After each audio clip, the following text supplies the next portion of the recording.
जय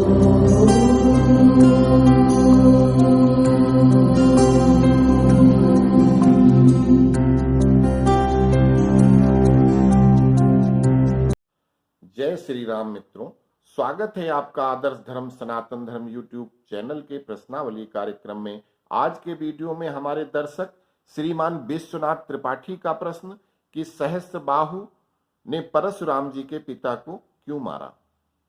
दूसरे दर्शक श्री प्रदीप शास्त्री का प्रश्न कि भगवान परशुराम ने श्री राम को धनुष और श्री कृष्ण को चक्र कब दिया था।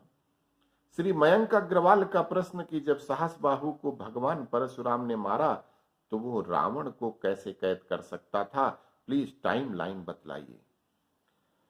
अब इसके पिछले वीडियो 4 जीव 9 आंखें 8 पैर 10 हाथ छटा निराली दिख रही 2 पूंछों के साथ में आपने सुना कि है वंश में राजा सहस्त्रबाहु हुआ, जिसने माता दुर्गा की उपासना करके अमर होने का वरदान मांगा। माता ने कहा कि यह वरदान नहीं दिया जा सकता क्योंकि जो पैदा होता है उसे मरना अवश्य पड़ता है। तो उसने चालाकी से जो वरदान मांगा उसके अनुसार जब तक उसके शरीर में हाथ हैं, शरीर के किसी और अंग का नुकसान नहीं होगा। हाथ अगर कट जाएं तो तुरंत नया आ जाएगा और उसके बाद किसी भी शस्त्र से न कट सके, जिसमें माता के, शिव जी के, विष्णु जी के सभी शस्त्रों के साथ सभी प्राणियों के शस्त्र अंग भी शामिल थे। अर्थात किसी विष से, किसी शस्त्र से, अग्नि से, जल, वायु, बीमारी, किसी पशु के अंग, सींग, दांत आदि सबसे अबद्ध था। वो जब चाहे तो 1000 हाथ एक साथ भी निकाल सकता था या 2, 4, 8 जितने उसको जरूरत हो हाथ एक साथ प्रयोग कर सकता था। ऐसा वरदान पाकर भला कोई अभिमानी कैसे न बन जाए, और वही उसके साथ हुआ था। एक बार सहस्त्रबाहु एक नदी में स्नान और क्रीड़ा कर रहा था। उसने खेल खेल में अपनी 1000 बाहें प्रकट करके एक के ऊपर एक हथेली रख रख करके उसने पूरी नदी का जल रोक दिया, जिससे नदी का जल जहां रुका तो उसके पीछे दाएं बाएं बाढ़ आ गई और वहां नदी के किनारे रावण शिव जी की तपस्या कर रहा था। पानी बढ़कर उसके आसन के ऊपर आ गया। रावण की तपस्या टूट गई, इसलिए बिना मौसम की बाढ़ देखकर नदी के किनारे चलता हुआ जब वहां पहुंचा तो अभिमान बस उसको दुर्वचन बोला। क्रोधित दोनों अभिमानी भिड़ गए। सहस्त्रबाहु ने रावण को एक मक्खी की तरह पकड़ के जेल में बंद कर दिया और उसको भूखा प्यासा रखकर प्रताड़ित कर रहा था। तो मयंक जी, ये परशुराम जी से युद्ध से पहले की घटना है और रावण को कैद से मुक्त भी भगवान परशुराम ने ही कराया था। दरअसल जब परशुराम जी शिव जी से शस्त्र विद्या सीख रहे थे, उधर जेल में रावण शिव जी से प्रार्थना करता है कि बंधन मुक्त करो प्रभु। तो शिव जी ने परशुराम जी को भेजा और रावण को मुक्त करा दिया था। प्रदीप शास्त्री जी, आपके प्रश्न का उत्तर दोनों ही सीरियल रामायण और महाभारत में दिखाया गया है। आप तो स्वयं यूट्यूबर हैं, कृपया कभी कभी तो अपने ग्रंथों में सबसे सरल रामचरितमानस का ही पाठ कर लिया करो। उसमें साफ साफ लिखा है कि राम रमापति कर धनु लेहू, खैचहु मिटहि मोर संदेहू, देत चाप आपु ही चढ़ी गयऊ, परशुराम मन विस्मय भयऊ। हे राम, ये लक्ष्मीपति का धनुष लो और इसकी प्रत्यंचा चढ़ाकर दिखाओ ताकि मेरे अंदर का जो संदेह संशय है वो मिट जाए।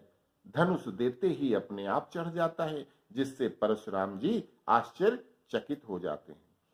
कृष्ण अवतार में शिक्षा समाप्त होते ही गुरु संदीपनी ऋषि के आश्रम में परशुराम जी स्वयं आकर कृष्ण जी को चक्र देते हैं और दुष्टों का संहार करने की अनुशंसा करते हैं। अब आते हैं मुख्य प्रश्न कि सहस्त्रबाहु ने परशुराम के पिता का वध क्यों किया था। पिछले वीडियो में मैंने बतलाया कि एक गाय के लिए शुरू हुए विवाद के बाद शुरू हुआ वाक युद्ध बढ़ता गया। एक बार सहस्त्रबाहु शिकार खेलने गया और भटकते भटकते वन में बहुत दूर चला गया। जिसके कारण भूख प्यास से व्याकुल होकर उसे एक आश्रम दिखा। उस आश्रम में ऋषि जमदग्नि रहते थे, जो एक गुरुकुल चलाते थे, लोगों को शास्त्रों की शिक्षा देते थे। वहां पहुंचकर सहस्त्रबाहु पानी मांगता है तो ऋषि उसका अतिथि की तरह स्वागत करते हैं। उसकी सेना के साथ सभी को मनचाहा भोजन देते हैं। यह देखकर राजा सहस्त्रबाहु कहता है कि ये राजसी भोजन तुमको इस जंगल में कैसे मिला? तो ऋषि अपनी कपिला गाय की तारीफ करते हुए कहते हैं कि यह गौ माता की कृपा है। राजा कहता है कि मुझे दिखाओ। उन्होंने यह सोच के कि राजा हमारी गाय माता की तारीफ करेगा, उन्होंने गाय दिखा दी और अब उसने कहा कि ऐसी नायाब गाय का तेरे पास क्या काम, यह तो राजमहल जाएगी। जबरदस्ती गाय ले जाने लगते हैं तो गौ माता ने अपने शरीर के अंदर से सेना प्रकट कर दी, जिसने सहस्त्रबाहु की सारी सेना मारी गई। यह देखकर क्रोधित होकर सहस्त्रबाहु ऋषि पत्नी देवी रेणुका को पकड़कर उनके गले पर तलवार लगाकर गौ माता को मजबूर करके सेना वापस करने को बाध्य कर देता है और गाय को ले जाता है। फिर परशुराम जी गाय को मुक्त करवाने की कोशिश करते हैं। गाय मुक्त हो जाती है, किंतु राजा पीछे से आकर ऋषि की हत्या कर देता है, जिसमें गाय के साथ उस विधर्मी की नियत ऋषि पत्नी को भी पाने की थी और इसी मनसा के पूरी न होने के कारण उसने ऋषि की हत्या की थी। बाद में भगवान परशुराम ने अकेले ही उसकी सारी सेना के साथ उसका संहार किया था। जब उसका संहार करने वाला अस्त्र उनको माता शक्ति और भगवान शिव की कृपा से मिला, उसी अस्त्र फरसे से उन्होंने 21 बार युद्ध भूमि में आए सभी क्षत्रिय सेना के योद्धा और सैनिक को काट डाला था। उम्मीद करते हैं कि आप तीनों को आपके प्रश्नों के उत्तर मिल गए होंगे। अस्तु। जय परशुराम।